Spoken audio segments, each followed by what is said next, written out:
नमस्कार, आपका स्वागत है हमारे चैनल 24x7 लाइव खबर में। देश और दुनिया की ताज़ा समाचारों के लिए कृपया हमारे चैनल को शेयर करें और सब्सक्राइब करें।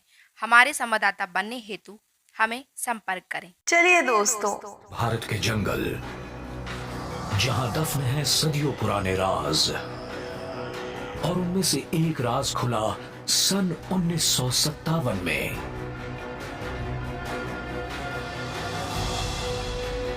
विष्णु श्रीधर बाकनकर नाम के एक नौजवान आर्कियोलॉजिस्ट को तलाश थी प्राचीन जीवन के संकेतों की, जो शायद भारत की सबसे पुरानी बस्ती भी थी। लाखों वर्ष पुरानी एक विलुप्त दुनिया की झलक, जिसे हम आज भीमबेटका रॉक शेल्टर्स के नाम से जानते हैं। यूनेस्को के विश्व धरोहरों में से एक भीमबेटका मध्य प्रदेश के भोपाल से 45 किलोमीटर दक्षिण में है।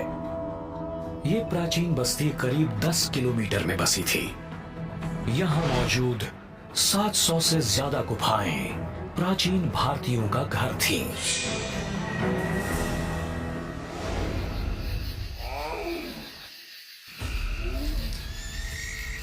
पाषाण युग के हमारे पूर्वज इन गुफाओं में उस खतरनाक दुनिया में भी सुरक्षित थे।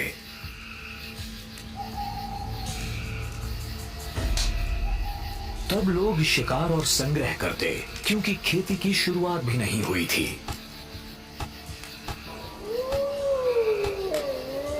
उस जमाने में लकड़बग्घे भी शेर जितने ही बड़े थे, और शेर आज के मुकाबले 2 या 3 गुना ज्यादा बड़े। हालात बड़े खतरनाक थे, जिंदगी बेहद मुश्किल थी।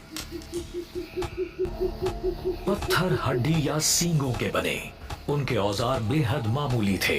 चमड़े और रेशों का प्रयोग भी होता था, लेकिन धातु से अनजान थे। लेकिन इस जीवन संघर्ष के बीच उन्होंने सामाजिक रिश्ते कायम किए और अपना ज्ञान पीढ़ी दर पीढ़ी बढ़ाते गए। अब से लगभग 30,000 साल पहले वो चित्र भी बनाने लगे थे। खनिज तत्वों से भरे रंगीन पत्थरों को पीसकर जानवरों की चर्बी और खून मिलाकर वो रंग बनाते। सवाल है, क्या वो उन चीजों के चित्र बनाते थे जिन्हें उन्होंने देखा था, या कोई और वजह थी? कुछ लोग मानते हैं वो पेंटिंग्स यानी गुफा चित्र जादू टोने से जुड़े थे, पर इसकी पुष्टि अब तक नहीं हो पाई। शिकार, विलक्षण जीव, बच्चे की हथेली के निशान, भीमबेटका के ये अनगिनत चित्र भारत के अतीत की गहराइयों से जुड़े हैं।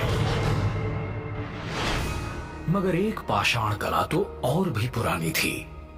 भीमबेटका की गुफाओं में मिले कप के आकार के निशान, कप्यूल्स। वैज्ञानिक परीक्षण से पता लगा वो कप्यूल्स पुरा पाषाण युग की शुरुआत से थे।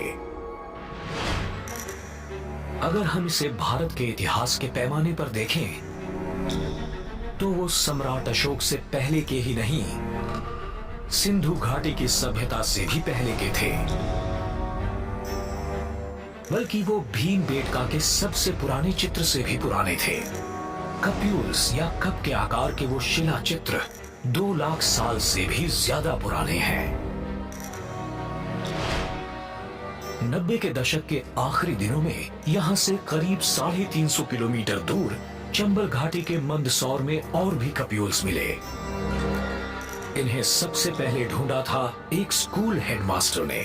बरसात के खुलने के बाद सारी पहाड़ी हरी भरी थी, आसमान पूरा साफ हो रहा था, सूरज की जो किरणें थी वो तिरछी थी, और एक लाइन में हमको कप मार्क्स दिखे, गोल गोल गोल गड्ढे, और वो भी बड़ी सिमेट्री के साथ दिखे। हमारे मन में जिज्ञासा आई कि आखिर में ऐसी लाइन में नेचुरल हो नहीं सकते और ये मैन मेड होना चाहिए।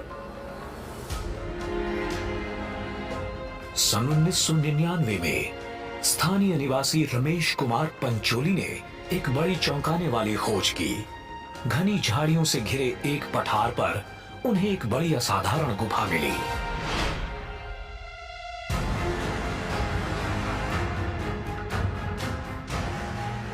उसके अंदर सैकड़ों कप्यूल्स बने थे। उस गुफा को आज दर की चट्टान कहते हैं, और उसके अंदर मौजूद है दुनिया के सबसे पुराने गुफा चित्र। मिट्टी का नमूना भी यहाँ से ऑस्ट्रेलिया भेजा गया। तो ऑस्ट्रेलिया की लैब में जब ये प्रमाणित हुआ, 60,000 साल पहले से लेकर के 2,60,000 साल पहले तक मनुष्य ने इस केव का उपयोग किया है। इतिहासकारों में इन कप्यूल्स के समय काल को लेकर मतभेद हैं। इस बात का कोई पुख्ता सबूत तो नहीं है, पर ये 1 लाख साल या शायद 2 लाख साल पुराने हो सकते हैं, बल्कि कुछ तो 4 लाख साल पुराने भी हैं और वो उनकी वास्तविक उम्र हो सकती है। आज ये स्कूल टीचर युवा पीढ़ी को कई पीढ़ियों पहले की इस रहस्यमय कला से रूबरू कराते हैं। इस छोटी सी गुफा में 540 से ज्यादा कप्यूल्स बने हैं। दीवारों पर ऊपर से नीचे तक कुछ एक सीध में हैं तो कुछ झुंड में, और कुछ को साइज के अनुसार बनाया गया है। यहाँ के ज्यादातर कप्यूल्स 40 मिलीमीटर से कम डायामीटर के हैं और लगभग 6 मिलीमीटर तक गहरे। कमाल की बात तो ये है कि हर कप्यूल को बनाने के लिए इन सख्त क्वार्ट्जाइट चट्टानों पर हजारों बार हथौड़ों की चोट करनी पड़ी होगी। लेकिन ये है क्या? और ये रहस्य बरकरार है। हम अभी और जानना चाहते हैं कि क्यों, किस प्रकार, किस तरह, किस लिए और किसके लिए। क्या इन्हें हमारे पुरखों ने बनाया था या फिर किसी और ग्रह के जीवों ने? हमारे इतिहास से पहले के कई रहस्य शायद इस दर की चट्टान में हमेशा हमेशा के लिए दफन होकर रह जाएंगे।